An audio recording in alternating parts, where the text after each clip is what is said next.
Western intelligence agencies believe Russia is developing a new anti-satellite weapon designed to neutralize SpaceX's Starlink system by saturating its orbital zone with dense pellets capable of disabling multiple satellites.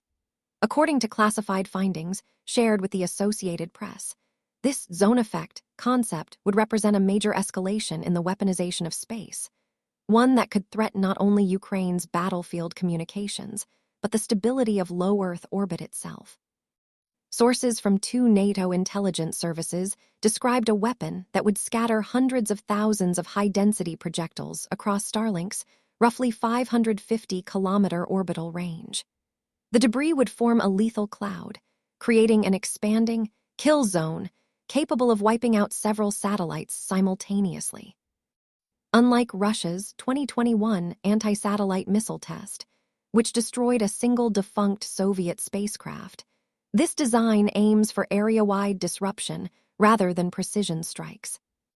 Analysts warn that pellets a few millimeters across would be nearly impossible to track or attribute, meaning any widespread satellite failures could sow confusion across the global space community.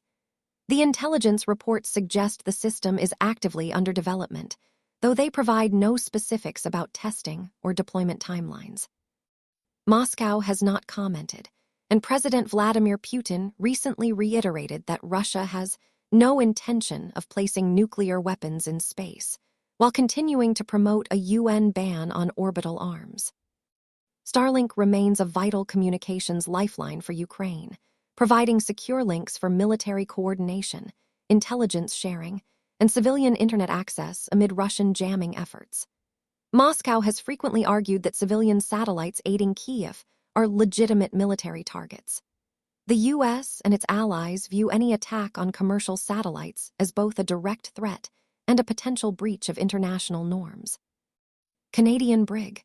Gen. Christopher Horner, commander of the Royal Canadian Air Force's Space Division, called the reported concept deeply troubling.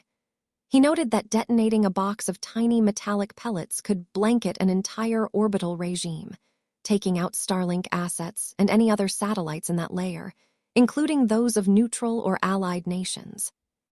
Many experts, however, question whether Russia would risk deploying such a system.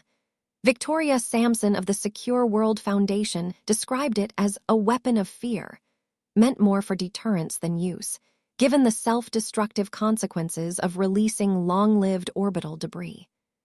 Clayton Swope, a space security analyst at the Center for Strategic and International Studies, added that solar panels on satellites would be especially vulnerable, making slow-kill scenarios feasible even without an overt attack.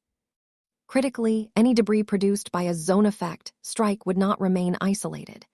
As fragments decayed, they could threaten other satellite constellations, and even crewed outposts such as the International Space Station and China's Tiangong complex. Such cascading risks, experts say, might ultimately dissuade even Russia from crossing a threshold that could make near-Earth space permanently hazardous.